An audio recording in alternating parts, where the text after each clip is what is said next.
ഏവർക്കും നമ്മുടെ ചാനലിലേക്ക് സ്വാഗതം. ഞാനിന്ന് പറയാൻ പോകുന്നത് അർജുൻ ശ്രീതു കോംബോ, ഗബ്രി ജാസ്മിൻ കോംബോ. ഈ കോംബോയിൽ നിങ്ങൾക്ക് ഇഷ്ടമുള്ള കോംബോ ഏതാണ്?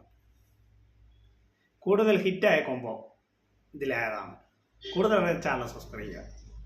ഇപ്പോൾ സോഷ്യൽ മീഡിയയിൽ ഏറ്റവും കൂടുതൽ വൈറലായ അല്ലെങ്കിൽ ഏറ്റവും കൂടുതൽ വിവാദങ്ങളിലേക്ക് പെട്ട ഒരു കോംബോ ആണ് ഗബ്രിയും ജാസ്മിനുമായിട്ടുള്ള കോംബോ. ഇവർ അവരുടെ നിലനിൽപ്പിന് വേണ്ടി ചെറിയ രീതിയിൽ കോംബോ ആയിട്ട്, പിന്നെ അതിനുശേഷം അവരത് ജാസ്മിന് ഗബ്രിയുടെ ഒരു പ്രണയം പോലെ തോന്നുന്നു. അതൊക്കെ നമ്മൾ കണ്ടതാണ്, അതേക്കുറിച്ചൊന്നും പറയുന്നില്ല. ഇവരുടെ നിലനിൽപ്പിന് വേണ്ടിയുള്ള കോംബോ. പക്ഷേ ഇത് പുറത്ത് ഒരുപാട് വിവാദങ്ങളിലേക്ക് വന്നു. പുറത്തിറങ്ങിയ ശേഷം ഗബ്രി ജാസ്മിനെ കുറ്റം പറയും, ജാസ്മിൻ ഗബ്രിയെ കുറ്റം പറയുകയോ ചെയ്തിട്ടില്ല. പക്ഷേ ഇപ്പോഴും ആ കോംബോ എവിടെ നിൽപ്പുണ്ട്. ഇപ്പോൾ ഒരു ഉദ്ഘാടനങ്ങളിലൊക്കെ പോകുന്നത് ഒരുമിച്ചാണ്. നിങ്ങൾ കണ്ടതെന്ന് എനിക്കറിയത്തില്ല. ഒരു 5-6 ഉദ്ഘാടനം അവർ ഒരുമിച്ച് ചെയ്തിട്ടുണ്ട്. അപ്പോൾ അവരുടെ കോംബോ അത് വെളിയിൽ ഹിറ്റായതുകൊണ്ടല്ലേ ഇതുപോലെ കുറേ വിമർശനങ്ങൾ അവർക്ക് ഉണ്ടായിട്ടുണ്ട്, സത്യമാണ്. പക്ഷേ വിമർശനങ്ങൾ ഉള്ളിടത്തോളം കാലം അവരുടെ കോംബോയും ഹിറ്റായി. അതാണ് അതിൻ്റെ വേറൊരു രീതി. ഈ കോംബോ ആളുകൾക്കിടയിലേക്ക് ഇപ്പോൾ ഒരുപാട് വിവാദങ്ങൾ സൃഷ്ടിച്ചു. പക്ഷേ ആളുകൾക്കിടയിലേക്ക് കുറേ ആളുകൾ അത് ഏറ്റെടുത്തു. അതാണ് ആ കോംബോ വിജയിക്കാനുള്ളത്. പക്ഷേ ബിഗ് ബോസ് ചരിത്രത്തിൽ ഇപ്പം ഒരുപാട് കോംബോ നേരത്തെയൊക്കെ നമ്മൾ കണ്ടിട്ടുണ്ടായിരുന്നു. പക്ഷേ ഈ കോംബോയൊക്കെ വെളിയിലിറങ്ങിയ ശേഷം അത്ര വലിയ വിവാദങ്ങളിലും അങ്ങനെയുള്ള ഇതുകൾ പിന്നെ അങ്ങോട്ട് വലിയ ഇതായിട്ട് പോയി. പക്ഷെ ഇവരുടെ കോംബോ വെളിയിൽ ഇറങ്ങിക്കഴിഞ്ഞ് ഇവർ ഒരുമിച്ച് ഉദ്ഘാടനം ചെയ്യുന്നു, അതൊക്കെ ചെയ്യുന്നുണ്ട്. ഇപ്പം നിങ്ങൾ ചോദിക്കും, ഉദ്ഘാടനമൊക്കെ ചെയ്യുന്നതിന് എന്താ കുറ്റം? ഞാൻ അതേക്കുറിച്ച് കുറ്റമൊന്നും അല്ല പറഞ്ഞത്. അവരുടെ കോംബോ സക്സസ് ആയതുകൊണ്ടാണ് ഇപ്പം അവർ ഉദ്ഘാടനങ്ങളിലൊക്കെ അവർ ഒരുമിച്ച് പോകുന്നത്. ആ കോംബോ ഇപ്പോഴും ആളുകൾ ചർച്ചയാണ്. ഇപ്പോഴും ബിഗ് ബോസ് തീർന്നിട്ട് കഴിഞ്ഞതിന് ശേഷവും ഇപ്പോഴും ആ കോംബോ നിലനിൽക്കും. അല്ലെ, കോംബോയെ കുറിച്ചുള്ള ചർച്ചകൾ പറയാനുള്ള ആ കോംബോ ഹിറ്റായി തന്നെയാണ്. ഹിറ്റായത് ഇരിക്കാൻ നമുക്ക് പറയാൻ പറ്റത്തില്ല. അതുപോലെ ഒരു കോംബോയാണ് അർജുനും ശ്രീതുമായിട്ട്.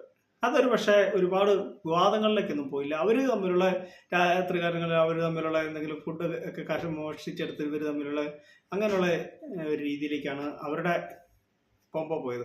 അത് പ്രേക്ഷകർക്ക് ഒരുപാട് ഇഷ്ടമാണ്. അർജുൻ ശ്രീതു കോംബോ വെളിയിലിറങ്ങിയ ശേഷവും ഇപ്പോഴും അത് ഹിറ്റായിട്ട് പോകുന്നു. അവർ ഒരുമിച്ച് അവരുടെ ഇൻ്റർവ്യൂവിലൊക്കെ പങ്കെടുക്കുകയോ അങ്ങനെയുള്ള ഇതിലെല്ലാം പോകുന്നുണ്ട്. പക്ഷേ ഈ കോംബോയും നല്ല രീതിയിൽ പോയിരുന്നു. നിലനിൽപ്പിന് വേണ്ടി ആയിരിക്കും ഇവരൊക്കെ ഈ കോംബോ ഇടുന്നത്. പക്ഷെ അതൊക്കെ പണ്ടൊക്കെ കോംബോ ഒന്നും ഹിറ്റായിട്ടൊന്നുമില്ല, ഇത്രയും കോംബോ ഒന്നും ഹിറ്റായി. പിന്നെ കല്യാണത്തിലേക്ക് ഒക്കെ എത്തുന്ന നമ്മുടെ ശ്രീലിഷ്, നമ്മുടെ പേളിമണിയായിട്ട് സീനീഷ് പേളിയും തമ്മിലുള്ള അത് അവർ കോംബോ ഹിറ്റാവുകയും ചെയ്ത് കല്യാണത്തിൽ എത്തി. അത് ആൾക്കാർക്ക് അത് ഇഷ്ടമുള്ള കോംബോ എന്ന് വെച്ചാൽ അവർ കല്യാണം കഴിക്കുന്ന അതിനകത്ത് തന്നെ അവർ പറയുന്നുണ്ട്, നമുക്കത് മനസ്സിലായി. പക്ഷേ ബാക്കിയുള്ള കോംബോ ഒക്കെ നമുക്കത്ര ഇതായിട്ടുള്ള കോംബോ ആയിട്ട് നമുക്ക് തോന്നിയിട്ടില്ല. പക്ഷേ ഈ കോംബോ നന്നായിട്ട് ഹിറ്റായിട്ടുണ്ട്. അതാണ് ഈ 2 കോംബോയും. പക്ഷേ ഇവരുടെ ഈ ഗബ്രിയും ജാസ്മിനുമായിട്ടുള്ള വിവാദങ്ങളിലേക്കൊന്നും നമ്മുടെ ശ്രീതു അർജുനും പോയിട്ടില്ല എന്നുള്ളത്. ഒരു കുറച്ച് ഇവരെ പോലെയല്ല, ഇവർ കുറച്ച് ഒരു ഡിസ്റ്റൻസ്, ഒരു മറ്റുള്ളവരോട് എങ്ങനെ പെരുമാറുന്ന ആ രീതിയിലുള്ള അടുത്തിരിക്കുക അങ്ങനെയൊന്നുമില്ല. അവർ അവരുടേതായ സൗഹൃദങ്ങൾ പുറത്തിറങ്ങിയ ശേഷം ഗബ്രി പറഞ്ഞിട്ടുണ്ട് ജാസ്മിനുമായിട്ട് നല്ല സുഹൃത്താണ്, ജാസ്മിൻ പറഞ്ഞിട്ട് ഗബ്രി എൻ്റെ നല്ല സുഹൃത്താണ്, അതുപോലെ തന്നെ അർജുനും ശ്രീതും നല്ല സുഹൃത്താണ്. അത് എന്നും നിലനിൽക്കട്ടെ. ഞാനിപ്പോൾ പറയാൻ പോകുന്നത് പറഞ്ഞത് ഇതൊന്നും അല്ല, അവരുടെ കോംബോ നിലനിൽക്കട്ടെ. ഞാൻ പറഞ്ഞത് അവരുടെ കോംബോ പുറത്ത് എത്രമാത്രം എഫക്റ്റ് ഉണ്ടായില്ല, പുറത്ത് ആളുകൾ അത് ഏറ്റെടുത്തതെ കുറിച്ചായിരുന്നു. അപ്പോൾ എൻ്റെ ഈ കൊച്ചു വീഡിയോ നിങ്ങൾക്ക് ഇഷ്ടമായെങ്കിൽ വിചാരിക്കും. ഇഷ്ടമായെങ്കിൽ വീഡിയോ ലൈക്ക് ചെയ്യുക, നിങ്ങളുടെ അഭിപ്രായം കമൻറ്റ് ചെയ്യുക. Thank you, bye bye.